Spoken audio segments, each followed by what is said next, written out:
Now before we start, you already know that I cannot pronounce other languages like German or French or English for that matter, so I speak American and gibberish.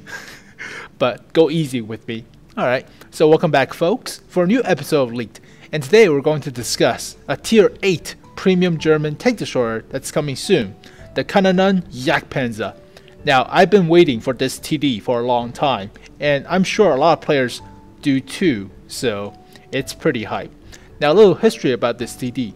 The Kanonenjagdpanzer was developed in West Germany to combat Soviet-made T-64s and T-72s during the Cold War, but they found out that the 90mm gun from the M47 Patton was totally inadequate, so it was quickly converted into raketenjagdpanzer, which is basically taking off the gun and placing rocket launchers on top.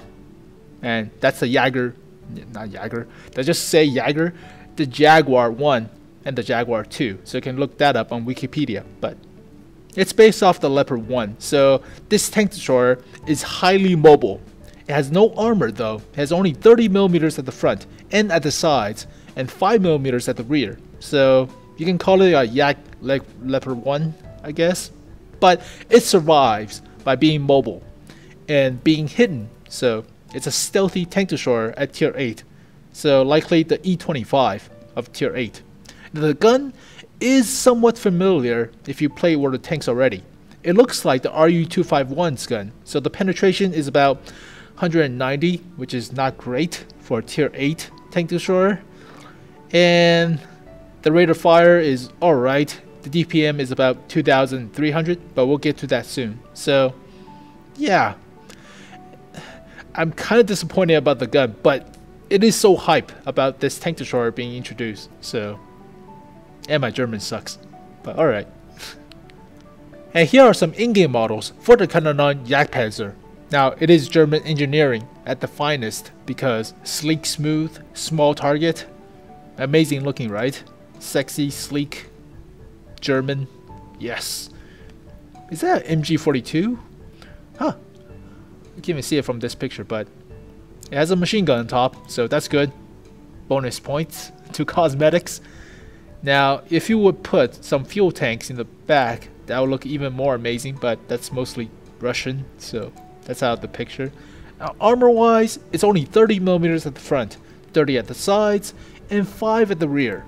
So, armor's not the best, but you do have a big mantlet, so this may troll a few shots, but don't depend on it.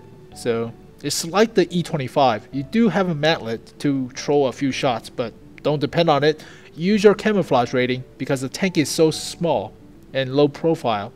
So use your camouflage rating, use your mobility to get you out of situations. But this tank is somewhat long, and ass armor is not that good, as well as frontal armor. So artillery splash from a Tier 10 artillery does hurt a lot, so don't get spotted. Once you do, run away. Run away as fast as possible. Do zigzags and whatever. Just run away. You don't want to get hit. Do not want to get hit. You have the same armor as the AMX CDC, so just note that. Alright. Now here are the main stats for the Kanonenjagdpanzer. It's going to be a Tier 8 premium German tank destroyer, so it's going to cost you around 10,000 gold. Now they may buff this tank by lowering it to Tier 7, which is amazing, but we don't know yet. So at Tier 8, it's going to cost you about 10,000 gold. Hit points is 1,200, which is pretty high for a tank destroyer at Tier 8, since the ISU has 1,010-ish health, the Rheinmetall Borsig has 1,100 health, 1,200 health is plenty, so that's almost medium tank standards, so that's good. Engine power is 500, weighs about 26 tons, so power to weight ratio is very good, about 20, so that's good. Top speed is 70 kilometers per hour, very fast. Reverse is 20 kilometers per hour, very fast. Hull traverse is 42 degrees per second, which is good. Terrain resistance is 0.86 for hard, 1.05 for medium, and 2.3 for soft. It's alright on hard terrain and medium terrain. Soft terrain is more like a heavy tank, so like an IS-3. or something like that. But soft terrain is kind of bad, but based on the power to weight ratio, that could be negated. So whatever, we'll see it in the test server. View range is not the best, 360, but it's a premium tank destroyer that gets introduced after the nerf to all TDs, so it doesn't get the special treatment as previous unnerfed tank destroyers like the E25 or the Dicker Max, which has 400 meters of view range. So 360 is alright, average for current tier 8, but still pretty crap. Radio range is 750, which is standard. Hull armor is 30 at the front, 30 at the sides, 5 at the rear, no armor whatsoever. Gun is a 90mm gun, so penetration is only 190, which is not that good. Damage is 240, which is not that good. Rate of fire is about 10 rounds per minute if you have a gun rammer, so DPM it should be about 2,500, 2,600-ish, which is alright for a tier 8 TD, but you have to penetrate to deal damage, and 190 is not that good. So accuracy is alright, 0.336. Aim time is alright, 1.9 seconds. Gun depression is 8 degrees, which is good for a flat, non-turreted tank destroyer, so that's good. Gun traverse arc is 30 degrees total, so 15 degrees to each side, which is alright. So in my opinion, this tank destroyer feels like the initial introduction of the M56 Scorpion.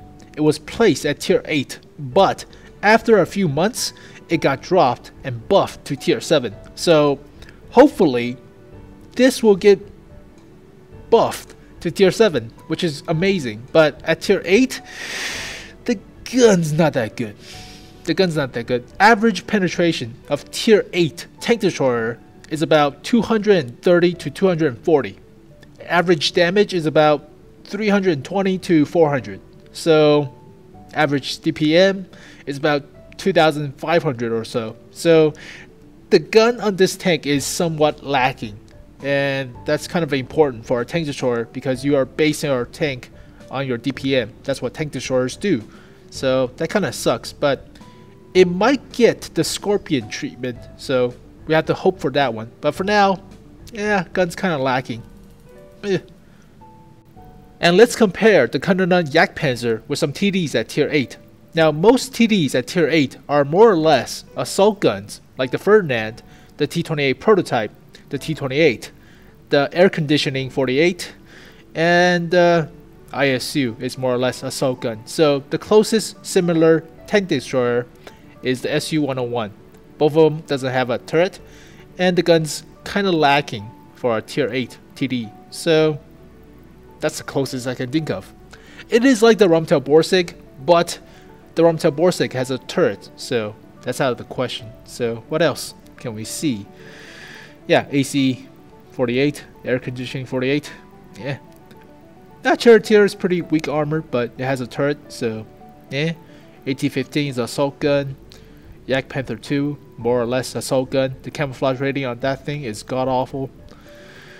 T28 is assault gun, T28 prototype assault gun, ISU assault gun. So yeah, the closest resemblance is the SU-101 in my opinion, because the gun is not that good. 220 millimeters of penetration for a tank destroyer at tier 8. Even that is considered crap because average penetration is about 236 or 237 for our TD at tier 8. So 190 for the Kanonenjagdpanzer, that's god awful. That is kind of crap. So DPM average of tier 8 TD is about 2,500. So 2,300 is kind of short. Alright, accuracy for TDs is about 0.34 average. So 0.33 is about average. Aim time is alright, pretty good, 1.9 seconds as opposed to 2.2 seconds for the average.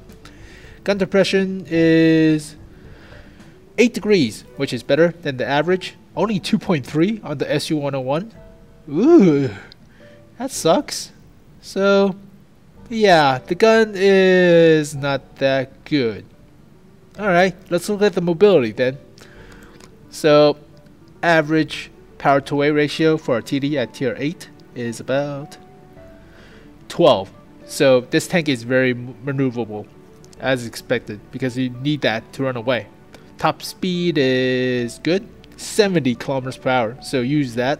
Reverse is 20, which is above average. Chassis traverse, people have been complaining, whatever.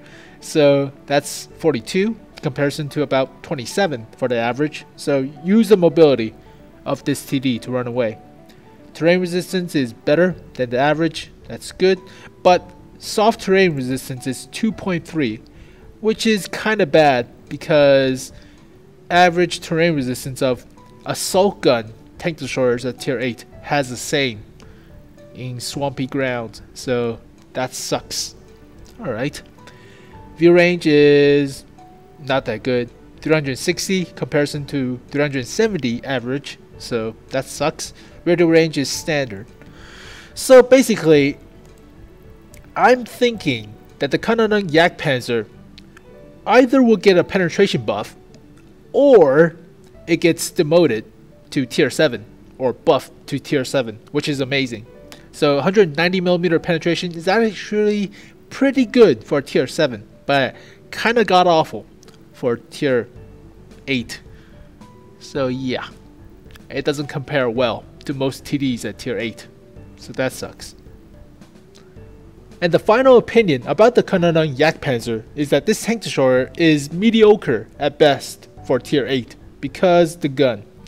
The 190mm of penetration is actually the worst out of all guns for tier 8 TDs. So there are 3 ways to solve this problem.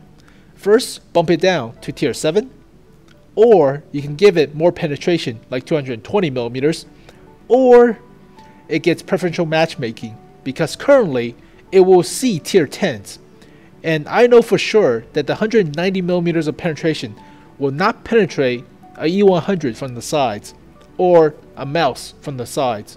So yeah, the gun doesn't cut it. So hopefully they will give it the Scorpion treatment and bump it to tier 7, which means that the gold cost will cost less because it's a tier lower. So that's what I'm hoping for. So this will be a brother to the E25. Hopefully. But I doubt it. I really doubt it because I think they will just give it more penetration to like 220 or so.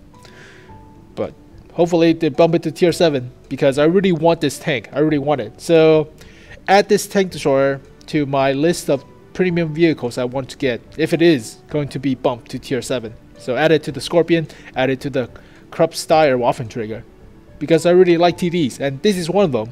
But currently at tier 8, it's mediocre. The gun sucks. The gun really does suck. So thank you guys for watching this video. Hope you guys enjoyed it. Leave a comment below on what you think about my German pronunciation of the Kanonenjagdpanzer. Messing that up over the course of the video. Oh well. But leave a comment below. Rate this video if you can. That always help me out a lot. Subscribe to my channel for more World of Tanks stuff. Also, try to subscribe to my tweet or follow me on Twitter. Follow me on Twitter because I usually update stuff that I don't usually update on YouTube. So yeah, follow me on Twitter if you can, or Twitter. Ugh. So yeah, that's most of the updates for this week. But thank you guys for watching as always. Hope you guys enjoyed it, and I'll see you guys next time. Peace. Twitter. Ugh.